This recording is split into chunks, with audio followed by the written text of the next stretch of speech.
চলি থকা উচ্ছেদৰ বিৰুদ্ধে লাহৰীঘাটত আমচুৰ বৃহৎ প্ৰতিবাদী কাৰ্যসূচী। প্ৰতিবাদী কাৰ্যসূচীত আৰক্ষীৰ বাধা, এজনক আটক।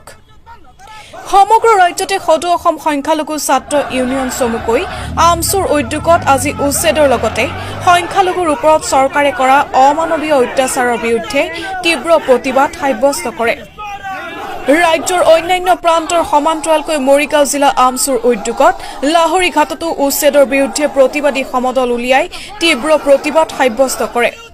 লাহৰীঘাট চেণ্ট্ৰেল লাইব্ৰেৰীৰ পৰা লাহৰীঘাট সমজিলা কাৰ্যালয়লৈ আমচুৰ প্ৰতিবাদী সমদল যাব বিচাৰে যদিও আৰক্ষীয়ে আধা বাটতেই বাধা প্ৰদান কৰে। আৰক্ষী আৰু আমচু কৰ্মীৰ মাজত বাক বিতণ্ডাৰ পিছতে আটক কৰে আমচুৰ কেন্দ্ৰীয় নেতা ইকৰামুল হুছেইনক। পৰৱৰ্তী সময়ত আমচুৰ নেতাজনক মুকলি কৰি দিয়ে।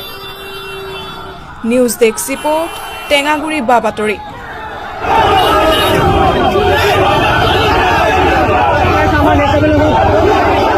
কেৱলমাত্ৰ তেওঁ সংখ্যালঘু মুছলমানসকলক বাৰে প্ৰতি টাৰ্গেট কৰি যি অমানৱীয়ভাৱে উচ্ছেদৰ পৰা আৰম্ভ কৰি বিদেশীৰ নামত স্বদেশী লোকক যি ধৰে হাৰাশাস্তি